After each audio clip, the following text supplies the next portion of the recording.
Well, let's get more now. We can speak to Sergei Markov, who is a former spokesperson for President Putin, joins me now from Moscow. Thank you very much indeed for taking the time to speak to us. Always a pleasure to see you, Mr. Markov. Just listening to what President Trump said at the UN General Assembly, I could detect a real change in tone towards Russia. And we heard during his visit to the UN headquarters, President Trump calling Russia a paper tiger and saying it's not a real military power. He also said Ukraine could be in a position to win back all of its territory. How is all of that viewed by Moscow, do you think?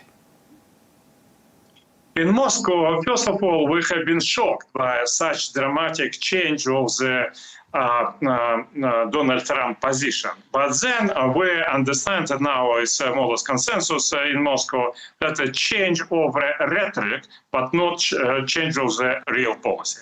This change of the rhetoric happened after meeting with Vladimir Zelenskyy of Donald Trump. And Vladimir Zelenskyy told to Trump that, oh, look, Ukrainian army now going forward, Ukrainian army is quite good, and Russia has a lot of problem in the economy and with in gasoline station, which are talked by Ukrainian drones. And after this, Zelenskyy understood very well there are no chance to get peace deal in Ukraine by such formula which have been suggested by Donald Trump himself. Exchange of the territories to the peace.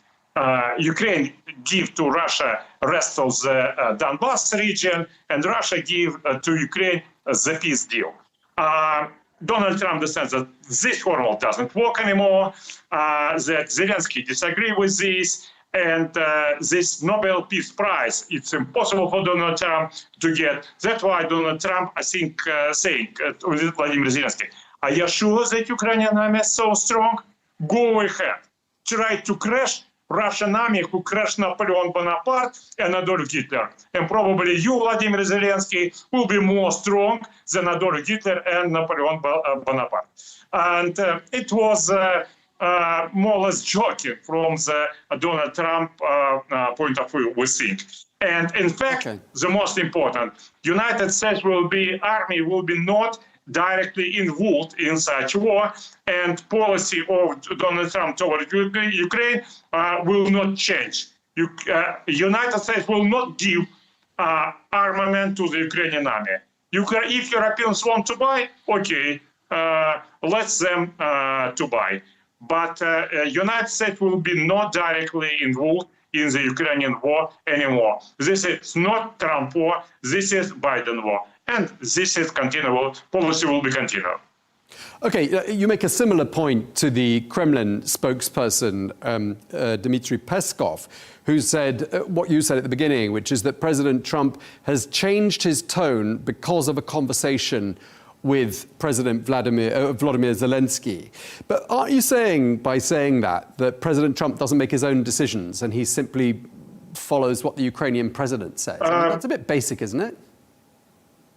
Yeah, he changed rhetoric because he wants to distance himself. Donald Trump many times told that because he has very friendly relations with Vladimir Putin, he was thinking that it's a good possibility to make a peace deal. Because, as I understand, Donald Trump believes that Vladimir Putin is ready to compromise. And but nevertheless, Donald Trump or Western countries generally, they demand too big compromise from Russia. From our point of view, we already made all this compromise. If Russian army will not take Odessa, Kharkov, Dnipropetrovsk, Nikolaev, Zaporozhye, Chernigov, and Kyiv back to Russia, and I should remember you that Kyiv was 3 centuries the capital of Russia, it's already a huge compromise. But to have compromise, not stopping political repression against Russian language, political repression against the Orthodox Church, political repression of all Russian culture and identity, such compromise impossible. And now when Trump understands this, he decided to distance himself even more from Ukrainian war. And this is good news for Russia. It didn't sound like he was distancing himself yesterday. I mean, he's also been trying hard to broker peace between the two sides. But I mean, he's coming to the conclusion, perhaps, that President Putin doesn't seem to want peace. He wants Ukraine, all of it. What do you say to that? I think, as I understand, the Donald Trump remark in social network is some kind of continuation of the meeting. As I know, Vladimir Zelenskyy told to Donald Trump that Ukrainian army took 160 square kilometers during last 2 weeks, and Ukrainian army is very successful. And also Ukraine very effectively attacked the Russian economy, and Russians will be in big trouble. I think Donald Trump doesn't believe in this. But Donald Trump's remark was, so if you, Vladimir Zelenskyy, really believe this, go ahead. Try to crash great Russian army. If you will be successful to doing this with support of Europeans, okay, we will accept this. But I think Donald Trump himself, meaning that it's more look like that Russia will crash Ukrainian army. And after a few months, Ukrainian leaders will be more ready for real negotiation. I mean, I think President Trump was asked about the incursions that Russian aircraft have been making into the airspace of NATO states like Poland, Estonia, and Romania. And when asked about that, he was asked, should countries shoot down Russian aircraft if they enter their airspace? And President Trump said, yes, I do. They should do that. I mean, how would you see Russia reacting in a situation like that, where one of their aircraft is shot down in the airspace of one of these NATO member states? If Russian aviation jet will be shut down by NATO countries, it will be action of war, and Russia will react. Maybe not general, more maybe not right now by nuclear weaponry, but nevertheless, Russian will react by military weapons. I think this is very dangerous development. We see some crazy politicians from the Western countries, specifically from Baltic countries, and who is making provocation. And they provoke some kind of clash. Their goal is to stop a Russian so-called shadow oil tanker fleet, which mostly use Baltic Sea aquatorry. And they want to blame some special military condition on Baltic Sea and to organize pirate attacks against Russian shadow oil tanker fleet in Baltic Sea.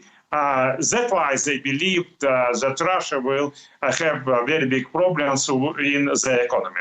Of course, it's absolutely not realistic. Russia, very big country. Russia has very good relations with great economies such as China, India, and Russia will never step down under the pressure of pirate attack, which now planned by Baltic provocative politicians. This is very dangerous. We think that Donald Trump disinformed by Western politicians. Well, is he disinformed, Mr. Markov? Because, I mean, do you dispute the fact that Russian aircraft have made incursions into the airspace of these NATO countries? And if so, why is it doing it? That's not conducive to peace, is it? Russian jets didn't violate this airspace of the Estonia and NATO countries. I will say Estonia unilaterally changed its border. Russia never recognized such changing of this border or some not inhabitant around some not inhabitant island in the Baltic Sea. And Russian aviation and ships continue to go as they used to do during previous years. And this decision have been made by Estonian government as provocation. Also, look at the drones on the Poland territory. All Western politicians blame that this is Russia, that Russian army sends their drone to the Polish territory, voluntary or involuntary. We believe that it's not so. This is absolutely sure was Russian-produced drones. But there are no any evidence that they have been started from the Russian territory. And I personally believe that Vladimir Zelenskyy was making such provocation because he had all the some, hundred of the Russian drones, which previous time was taken from the Ukrainian territory, and then he organized this some kind of quasi-Russian attack against Poland territory. So this is mostly provocation of Vladimir Zelenskyy and party war of Europe, who want to provoke some clashes connected with Russian aviation space. First of all, their main goal is to make pressure on Donald Trump, and they want Donald Trump to make decision to send anti-rocket missile system to the Poland, to the Baltic countries, and to close the sky, first of all, on the Poland, and second, on the Ukrainian territory. Okay, Mr.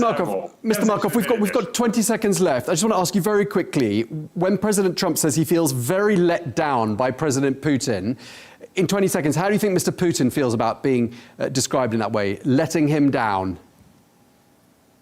No, I think Vladimir Putin and Donald Trump has a very friendly relationship because of many, many reasons. They have similar general values, and also Vladimir Putin helped, I think, to Donald Trump in some of the issues, and Donald Trump very much respect Vladimir Putin. There could be some disagreement, but generally it will be no big clashes, and it will be no better relationship between Putin and Trump.